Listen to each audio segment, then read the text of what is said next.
তোমার সঙ্গে যদি বাপের বাড়িতে রাগ করে চলে যায়, মায়ের সঙ্গে সমাজ যদি কথা না বলো, ওই মা কোনদিন মুখ বাজার করে থাকতে পারবে না। মা তোমার জন্য খোঁজ নেবে, বেটা তুমি দুটো ভাত খেয়েছো কিনা, বেটা তুমি দুটো খাবার খেয়েছো কিনা।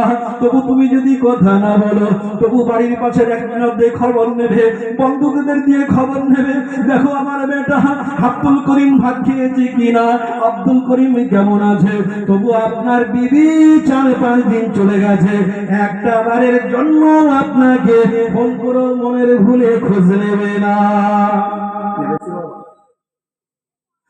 মায়েরা বোনেরা, বড় আমার বেটিরা জেনে রাখো, এই আব্বাজানের জন্য আমার রাসূল পাক সাল্লাল্লাহু আলাইহি ওয়াসাল্লামের কাছে একজন সাহাবী উঠে দাঁড়িয়ে গিয়ে বলে, দেখি না ইয়া রাসূলুল্লাহ, ইয়া হাবিবাল্লাহ, হুজুর আপনি যদি একবার অনুমতি দেন, যদি আপনি একবার হুকুম করেন, হুজুর প্রত্যেকে আপনার বুত পূজা করে, প্রত্যেকেই আপনার ঠাকুর পূজা করে, ইয়া রাসূলুল্লাহ, ইয়া হাবিবাল্লাহ, হুজুর যদি আপনি একবার যদি অনুমতি দেন, আমরা আপনার কদমে সিজদা করব।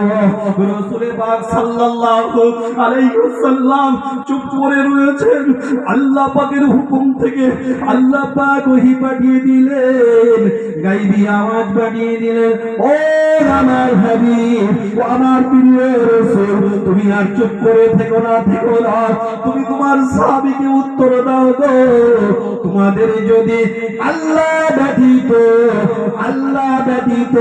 কাউকে যদি সিজদা করার অনুমতি দিতাম, কারো কাছে যদি তোমাদের মাথা নত করার অনুমতি দিতাম, আমি রাসূল আমার কদমে সিজদা করার অনুমতি নয়, তোমাদের সিজদা তোমার মায়ের কদমে দিতাম। জোরে হবে না সুবহানাল্লাহ। আমার রাসূল পাক সাল্লাল্লাহু আলাইহি ওয়াসাল্লাম বললেন কি না, আবার সাহাবা জিজ্ঞাসা করেন, ইয়া রাসূলুল্লাহ, ইয়া হাবিবাল্লাহ, হুজুর আপনি বলুন। দ্বিতীয়তম যদি সিজদা করার অনুমতি আপনি দেন, আপনার কদমে আমরা সিজদা করি। কিন্তু বললাম না, যদি সিজদা করার অনুমতি দিতাম, ওই সিজদাটা আমি রাসূল আমার কদমে নয়, তোমার মায়ের কদম তলে। দ্বিতীয়তম কাজ আল্লাহ রাসূল পাক সাল্লাল্লাহু আলাইহি ওয়াসাল্লাম বললেন কি না, ওয়াবার সাহাবারা জেনে রাখো, শুনে রাখো, আল্লাহ পাক তোমাদের যদি তৃতীয়তম সিজদা করার অনুমতি দিত, দুনিয়ার কোনো মানুষের কাছে নাই, দুনিয়ার কোনো গাছপালার কাছে নাই, দুনিয়ার কোনো গাছপালার কাছে নাই, দুনিয়ার কোনো নদ নদীর কাছে নাই, সাগরের কাছে নাই, আসমানের কাছে নাই, নক্ষত্রের কাছে নাই, চন্দ্রের কাছে নাই, তারার কাছে নয়, আমার কাছে নয়, তৃতীয়তম যদি তোমাদেরকে সিজদা করার অনুমতি দিতাম, তাহলে তোমাদের আব্বা জানের কদমে সিজদা করার অনুমতি দিতাম। নারে তাকবীর, নারে তাকবীর। যদি এই অনুমতিটা আল্লাহ পাক দিতেন, তাহলে দিতাম, আমি রাসূল আমার নয়। অনেকে আমাদেরকে বলে পীর পূজারি, নাকি অনেকে বলে কবর পূজারি, ওই সমস্ত ভণ্ড এই মোবাইলে বর্তমান দেখতে পাচ্ছেন, আলেম লাইতা অটোমেটিক আলেম হয়ে গেছে, অটোমেটিক কম্পিউটারের মতো অটোমেটিক হয়ে গেছে। ইমানটা চুচে খাওয়ার জন্য আখেরি সময় আসবে, শেষ সময় এক হাতে আগুন রাখা বড় কঠিন, অপর হাতে পানি রাখা বড় সহজ। ওই পানিটা হচ্ছে ইমান চুরি করা গল্প, আর ওই আগুনটা হচ্ছে ইমান, ইমানটা রাখা বড় কঠিন। ওই সময় আমার রাসূল পাক সাল্লাল্লাহু আলাইহি ওয়াসাল্লাম বলছে, এমন একটা সময় আসবে গো, আমার বান্দারা তারা ইমানটাকে রাখার জন্য আল্লাহ রাসূল পাক সাল্লাল্লাহু আলাইহি ওয়াসাল্লামকে হাবিব জানান। আল্লাহ পাক হাবিবকে বললেন, হাবিব তোমার উম্মতদেরকে ঈমান রাখা বড় কঠিন হয়ে যাবে। সেই সময় এটা আখেরি সময়, বিভিন্ন ফাকরা তৈরি হবে। আহলে হাদিসের এখন 17টা ফাকরা, আহলে সুন্নাতুল জামাত, আমরা ফুরফুরা শরীফের আহলে সুন্নাতুল জামাতের আমরা অনুসারী। আমাদের ফাকরা একটাই, জোরে বলো সুবহানাল্লাহ। আমরা পীর মাশায়েখের অনুসারী। আমাদের পীর সাহেবরা, আপনারা ফুরফুরায় গিয়ে দেখেছেন কোন রকমের সিজদা হয়? এই প্রশ্ন করছে, উত্তর দেবেন জানা গেছে। সিজদা হয়? ফুরফুরায় আগরবাতি জ্বালানো হয়, মোমবাতি জ্বালানো হয়, ফুরফুরায় কোনো কিছু সব দেওয়া হয়? কঠোর ভাবে নিষিদ্ধ আছে। কোনো বেয়াদব যদি এসে সেখানে মোমবাতি চালায়, কোনো বেয়াদব যদি ধূপবাতি চালায়, কোনো বেয়াদব যদি সিজদা ঘাড়ের শিশুটা ধরে সে যত বড় চাই হোক না কেন ধাক্কা দিতে দিতে বের করে। সিজদা যদি দিতে হয় একমাত্র আল্লাহর দরবারে, জোরে বলেন সুবহানাল্লাহ। বদমাইশরা বলে কি ফুরফুরা যাবে কি? আল্লাহকে আসে কি রাসূল আছেন, তারা আল্লাহর দরবারে পাগল। আমরা ফুরফুরায় কি জন্য যাই? কি জন্য যাই গো? আল্লাহ আল্লাহ রসুলের পথটা প্রদর্শন দেখিয়ে নেওয়ার জন্য। আল্লাহ এর হাবিব কি বলেন? আল ওয়ারাসাতুল আম্বিয়া বলেছেন, এরা হচ্ছে ওয়ারিস, এদের কাছে তালিম নিতে যায়, শিক্ষা নিতে যায়, তারপর আমল করবো, এটা আল্লাহর পথটা পাওয়া যায়। তারা তো বলেনি তোমরা আমার কাছে চিন্তা করো। প্রত্যেকের তো একটাই চিন্তা ভাবনা, আল্লাহর কাছে পাওয়া। আল্লাহ রসুল পর্যন্ত বলছেন, আমার পিসাব হুজুররা বলছেন, মাশায়েখরা বলছেন, উলামা হযরতরা বলছেন, হাজী সাহেব, পীর সাহেব, গাজী প্রত্যেকেই বলছেন যে একমাত্র বড় বীর হচ্ছে নিজের মা, আব্বা। আব্বা আমাকে সেবা করে, তারপরে তোমরা আমাদের কাছে আসে। নাকি ওয়াইসুল্লাহ রহমতুল্লাহ আলাই, তিনি হচ্ছে আল্লাহ রসুলের সঙ্গে দিদার করতে পারেনি বুড়ি মায়ের জন্য।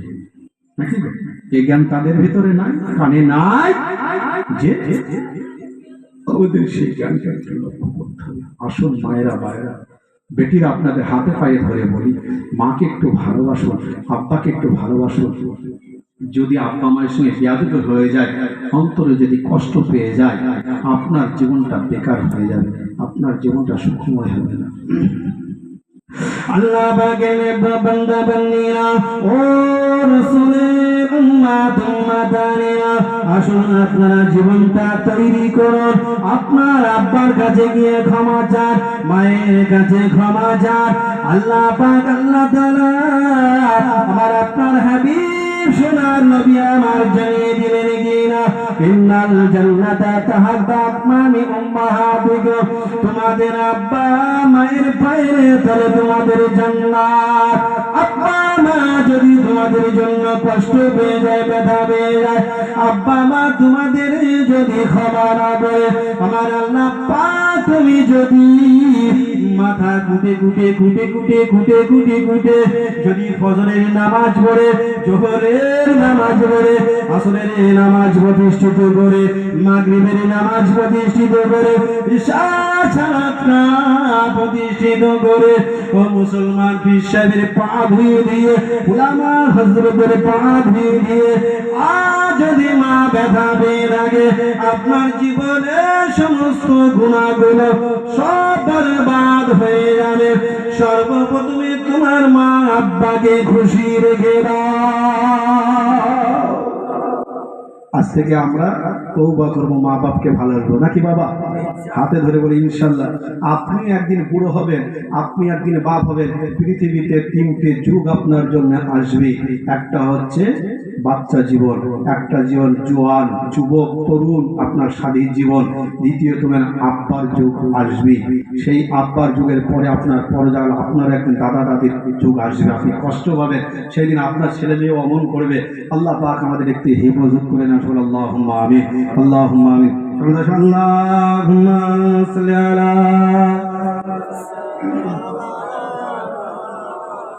ওয়া আলা আলি।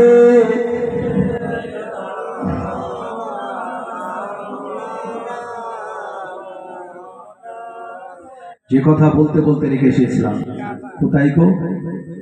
আল্লাহর কাবাকে সাক্ষী রাখা ভুলে গেছেন না?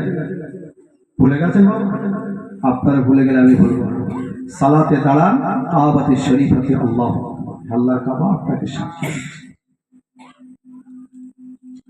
হে মুসলমানেরা, ও নেরুলি গ্রামের মুসলমানেরা, ও 24 পরগনা গ্রামের মুসলমানেরা, আপনারা আপনাদের নামাজে যখন দাঁড়িয়ে যান গো বাবা, আপনি ওই সময় নামাজে দাঁড়িয়ে দাঁড়িয়ে আল্লাহ পাকের প্রশংসা করেন গো বাবা।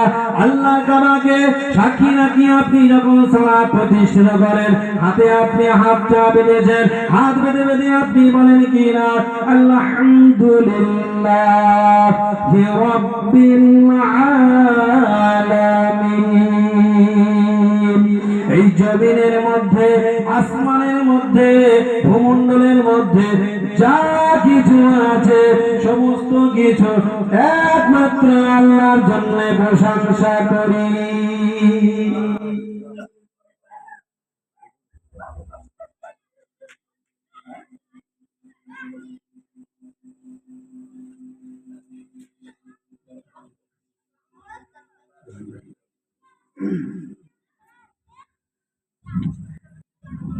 সময় সংকীর্ণ হয়ে আসছে। হুজুর আমাকে টাইম দিয়েছিলেন 15-12টা, বলছে হুজুর আর একটু আপনাকে করতে হবে 12টা 15 পর্যন্ত। আপনারা খুশি না বেজার বাবা? ছেড়ে দেবো ছেলেরা, ছেড়ে দেবো। আপনাদের ক্ষেত মতে সেই জোহরের পরে বেরিয়ে এসেছে 8টায় ধরবো, ধরতে পারিনি। 9টায় এসে ঢুকেছি, আবার 9টার পরে হুজুর উঠে গেছে, আমাকে বসিয়ে রেখেছেন। তবু আপনাদের ক্ষেত মতে কালকেও আমার চরম কষ্ট, তবু এখান থেকে যাবো, ধরো সকাল হয়ে যাবে। তবু আপনাদের ক্ষেত মতে আপনাদের খেয়ে গিয়ে শুয়ে পড়বেন। আপনারা যদি বলেন এখনই ছেড়ে দেবো, ছেড়ে দেবো নাকি ভাই? এই সোনার মালিকরা ছেড়ে দেবো নাকি? একটু তো শোনা, আল্লাহুম্মা সাল্লি আলা।